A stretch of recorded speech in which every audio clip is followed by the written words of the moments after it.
के अंदर एक पूरी की पूरा एक ढांचा और स्ट्रक्चर तैयार हुआ है, और ये आज से नहीं, बहुत पहले से। दलितों को जब भी दबाया जाएगा, उसकी जाति या उसके कैरेक्टर पर सवाल उठाए जाएंगे। तो ये आसान है ना, आप उनकी हिम्मत देखिए ना, आप उनका हिसाब किताब देखिए ना। 2017 के अंदर वो दिल्ली में प्रवेश होते हैं और 17 के बाद वो 25 में जाके ना MP बन जाते हैं। तो समझने की बात है, उनको क्यों नहीं कर रहेंगे? क्योंकि उनकी जगह जाकर के हम बैठ चुके हैं, और जब बैठे हैं और हम अपने हक अधिकार की बात कर रहे हैं, हमारे मान सम्मान की बात कर रहे हैं, हमारे महापुरुषों की बात कर रहे हैं, तो उनको तकलीफ हो रही है। इसी तकलीफ में वो ऐसे ऐसे बयान देना उनकी आदत बन चुकी है। और चंद्रशेखर जैसे बहुत से योद्धा OBC में निकलेंगे, अति पिछड़ों में निकलेंगे, माइनॉरिटी में निकलेंगे, और इस देश की महिलाएं भी जो है बढ़ चढ़ के हिस्सा लेंगी। क्योंकि जो इन्होंने सिस्टम बनाया हुआ है, जो आज सुप्रीम कोर्ट के अंदर एक ही वर्ग के लोग कोलिजन सिस्टम से आके धुआंधार जो फैसले देते हैं, वो जनहित के फैसले नहीं है, वो उनके स्वयं के फैसले हैं। लेकिन झगड़ा साहब, सवाल ये निकल कर आ रहा है, जो चंद्रशेखर आजाद रावण को ही क्यों सब टारगेट कर रहे हैं? लगातार अभी हमने देखा था उन पर गोली भी चली हुई थी, उसको लेकर के भी आप काफी बेबाकी से जो बातें रख रहे थे। वो चाहे वो कोर्ट का रास्ता हो या फिर ऐसे हिंदू संगठन के लिए, वो क्यों नहीं सीधा कोर्ट का दरवाजा खटखटाते हैं? हिम्मत नहीं है ना कोर्ट में जाने की, उन्हें गुंडे गैंग है।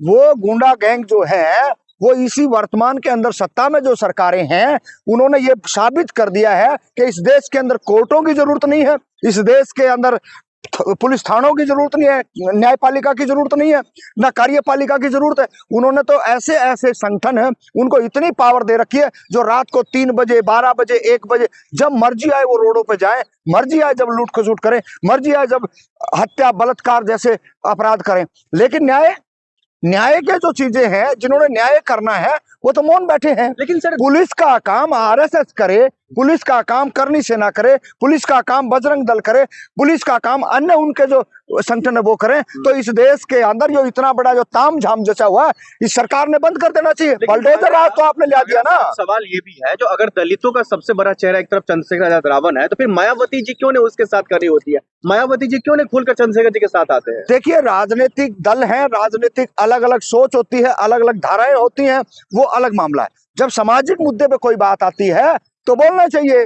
भाई, वो महिला है, चंद्रशेखर एक यूथ है, युवा है आज का, अगर वो आगे आ रहा है तो उसमें बुराई क्या है? कोई तो बोल रहा है ना, हम ये नहीं बोल रहे। और UGC के मामले में बोल रहे हो तो वो आके न जातिगत जनगणना के मामले पे भी बोले हैं, और 13 पॉइंट रोस्टर पे भी उनकी भूमिका नजर आ रही थी। मायावती जी के साथ आना चाहिए चंद्रशेखर या चंद्रशेखर जी? देखिए, सबको UP का चुनाव अगर जीतना है बहुजनों ने, इस देश के अंदर अपने आप को ताकतवर साबित करना है, तो जो इन्होंने जो गेम खेला है, चाहे वो जातिगत जनगणना का मामला, सत्ता में जो BJP सरकार है, उन्होंने क्या कहा, आज से 1 साल के लगभग होने को जा रहा है, जातिगत जनगणना कराएंगे।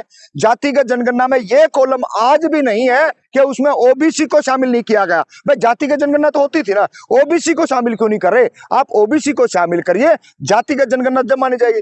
क्या किस किस चीज की जाति की गणना होगी? आपके पास जमीन कितनी है, आपके पास शिक्षा कितनी है, आपके पास रोजगार कितना है, ये पूरे का पूरा जो स्ट्रक्चर है, उसको भी ब्यौरा आना चाहिए उसके अंदर। लेकिन कॉलम ही नहीं है तो ब्यौरा कहां से आएगा? आप सत्ता चुनाव का जिक्र करें, लेकिन सवाल यहाँ पर हो रहा है, जो आखिरकार दलितों का जो नेता है, जब उस पर इतना हमला हो रहा है, उसको इतना जातिगत तरीके से टारगेट किया जा रहा है, तो फिर आम लोगों का क्या दशा दिशा रहेगा? क्योंकि मायावती जी भी कहने के चुप है। देखिए, नेता बोल रहे हैं हमारे, ऐसा कुछ भी नहीं है। उधर हरियाणा से राजकुमार सैनी जी बोल रहे हैं, केशव प्रसाद मौर्य जी बोल रहे हैं, कौन कह रहा है नहीं बोल रहे हैं? नेता खूब धाड़ रहे हैं, लेकिन जो सिस्टम इन्होंने तैयार कर रखा है, जो इन्होंने 2014 से लेकर 2026 तक है, जो पौधे लगाए हैं, वो अब नए पानी की वजह से सड़ने लगे हैं। ये तो दिख रहा है ना, साफ दिख रहा है कि वो नहीं चाहते कि वंचित शोषित समाज अपनी हिस्सेदारी के लिए मुखरता से बात करे। यही कमजोरी है ना, बड़े बड़े दल नहीं बोल रहे हमारे। तो जो इस देश के अंदर सबसे बड़ी पार्टी, सबसे बड़ा दल था, वो भी इस बात को नहीं कह रहा है कि भाई जातिगत जनगणना होनी चाहिए। जातिगत जनगणना के लिए बोल दिया तो अभी जो मामला आया है, इस पर उनका मुंह में दही जमी पड़ी है। बोलते ना कि UGC का जो बिल है वो इसमें पार्लियामेंट में पास और लागू होना चाहिए।